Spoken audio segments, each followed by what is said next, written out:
بسم اللہ الرحمن الرحیم۔ السلام علیکم۔ غزل کے دل کو وہ ہمیشہ باتا تھا، سب سے اہم بات وہ نظریں جھکا کر رکھتا تھا۔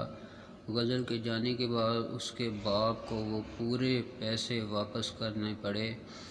وہ بہت طیش میں تھا، اور ادھر اعظم کی بیوی نے آگے کان میں یہ بات ڈال دی کہ اب اس کی بڑی بیٹی صنم کی شادی اس کے بڑے بیٹے عمران کے ساتھ ہونی چاہیے۔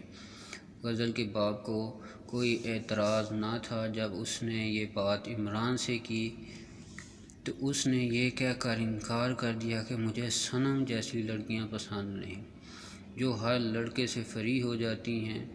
میں اپنی مرضی سے شادی کروں گا۔ مجھے پہلے غزل کو ڈھونڈنا ہے۔ تم پاگل ہو، وہ اپنے یار کے ساتھ بھاگ گئی ہے، اسے ڈھونڈنے کا کیا فائدہ؟ عمران، مجھے سمجھ نہیں آتا آخر وہ بھاگی کیوں؟ شہزاد باپ بلکا کر کمینی ماں جیسی جو تھی۔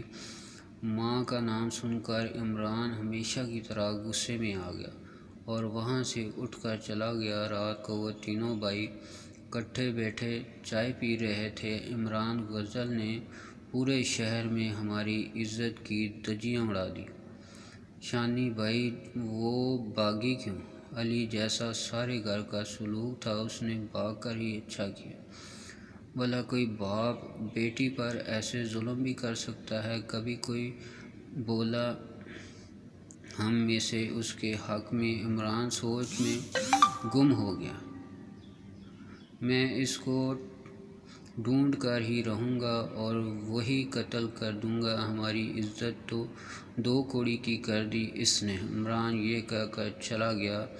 اب اس نے اس کی تلاش ہر جگہ شروع کر دی۔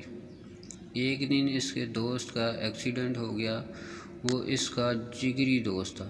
وہ فوراً لاہور کے لیے نکل گیا۔ وہاں اپنے دوست کے گھر پہنچا۔ اس کا باپ گمسم بیٹھا تھا۔ عمران نے سلام دعا کے بعد حادثے کی وجہ پوچھی تو خان نے سوچوں میں گم ہو کر کہا، وہ ڈائن میرے دوسرے بیٹے کو بھی نکلنے لگی ہے۔ خان کے بیٹے کی ٹانگ بری طرح جل چکی تھی۔ عمران، کیا کہہ رہے ہو چچا جی؟ کون چڑیل؟ کس نے کی اس کی ایسی حالت؟ خان، وہ خونی عورت میرے پہلے بیٹے کو بھی لے ڈوبی، اب میرا آخری سہارا بھی چھین لیا چاہتی تھی۔ وہ اس کے پرانے گھر میں رہتی ہے۔ عمران باہر نکلا۔ وہ گھر اس کو آج بھی یاد تھا۔ بچپنے میں جب وہ یہاں آیا تھا تو اس کے گھر میں لگے کالے انار دیکھ کر وہ بہت حیران تھا، مگر وہ اس کی حقیقت سے واقف تھا۔ اس گھر کو لے کر بہت کہانیاں مشہور تھیں۔ وہ واپس آیا تو خان باقی مہمانوں کو دیکھنے باہر جا چکا تھا۔ کمرے میں صرف وہ اور اس کا دوست ذیشان تھے۔